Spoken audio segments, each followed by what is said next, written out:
earliest childhood memories actually pertains to just trying to understand money. I vividly remember asking my grandma about it, and when I was first starting to wrap my brain around the concept of using money to purchase things, it seemed very counterintuitive to me, as it was very counter to what I understood growing up, whereas I had just always received things from my parents and, from friends and family, and there was never any kind of, labor or debt or anything associated with acquiring the necessities of life. It was just love and community and so forth. I remember asking my grandma, why do we use money? Why don't we just give everything away for free? I mean, that way everyone can have a car and a home and everyone can be happy and equal. I was obviously very young when I was asking these things. And she responded the same way everybody essentially responds to that question. That's the way the world works. People buy and sell things that they need and want, and that's how people get the things that they need and want. I don't think I'm alone in this experience. I think that most people experience something very similar to this. Only when we reach a certain age do we start to realize what money is and really start to take it in. So I think a lot of people really probably share that experience.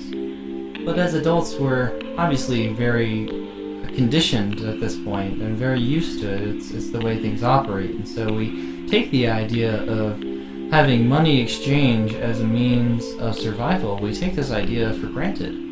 And despite how miserable it makes our life at times, we just simply think and say, that's the way the world works.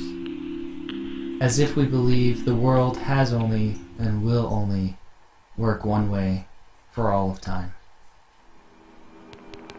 I've always found that kind of thinking to be very parallel to the geocentric Earth being the center of the universe, the world being flat, or when people, in different societies at different times, the Romans thought they were the apex of society. We look around and we know this to be normal, so we think this is the apex. Of course, what we're doing is right. You're loony to to question it and think outside of that. We all pretty much have a notion that through modern agriculture and technology that there's no real shortage of food anymore, and that there's no real true lack of resources with which to build, homes and shelters and hospitals, and there's no real lack of medical understanding to help people. There's only a lack of money. There's only a lack of purchasing power. And even though we know money is something that we've created, we know it's contrived, we know, in essence, it's really just make-believe, because it has no physical relationship to the earth. There's no scientific laws that govern it whatsoever. There's only the rules that we create for it to make it serve whatever function we've created it for. Yet we literally sit back and watch huge populations of the human race suffer, have their land, resources, and labor exploited, all because we've somehow convinced ourselves that this is the way things are, and that's how the world works, and that and that this is real.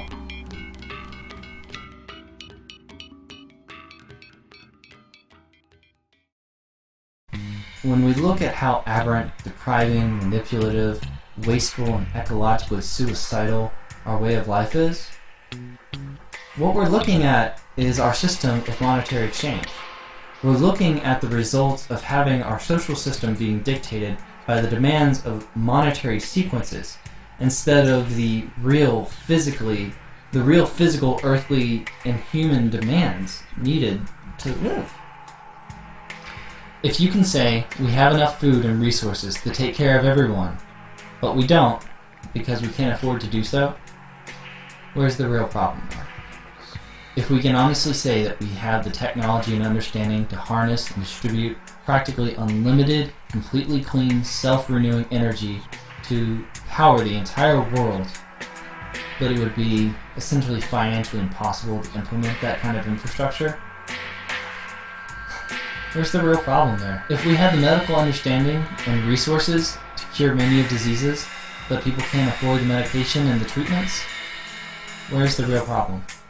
And if we have the technology to replace mindless, socially pointless jobs, but can't do so because it would displace workers and completely wreck the economy, where's the problem? The real problem. If you're truly interested in solving any social or environmental issues, you really don't get very far in the topic without having to either address or completely avoid the market system. Because whether you support it or not, it's inarguably the largest barrier to progress and advancement. Because in a market system, people's very survival, and thus the survival of the economy itself, is contingent on profit. And if a profit cannot be made, things will not happen. This is detrimental in its effects. If we can't afford a clean energy system, it won't happen. People can't afford the medicine they need, they won't have it. If people can't afford to eat, they will either have to steal or they will die. What is real? Real is what we experience in our physical world. If I try to leave the atmosphere, I'll die. That's real. That is a real barrier. Things that have physical relationships with the natural world are real, and things that do not are contrived. Money is contrived, and thus these problems we face don't actually have any real barriers, and thus we don't have any real reason to allow them to continue to happen. The world is your family. The world is your home. All the labels and distinctions we have, liberal, Christian, atheist, rich, poor, soldier, civilian, even your nationality, it's not real. Why do I advocate the Zeitgeist movement? Well, it's because it's a global movement of people who realize that we're living within false barriers that we've imposed upon ourselves. The society is structured in such a way that people have to submit to labor indefinitely, so that products can be indefinitely produced and consumed strictly for the sake of keeping the economy going. This is not only pointless and bleak, it is ecocidal, and we cannot do this forever. The earth will not allow it. The real world will not allow this to happen forever.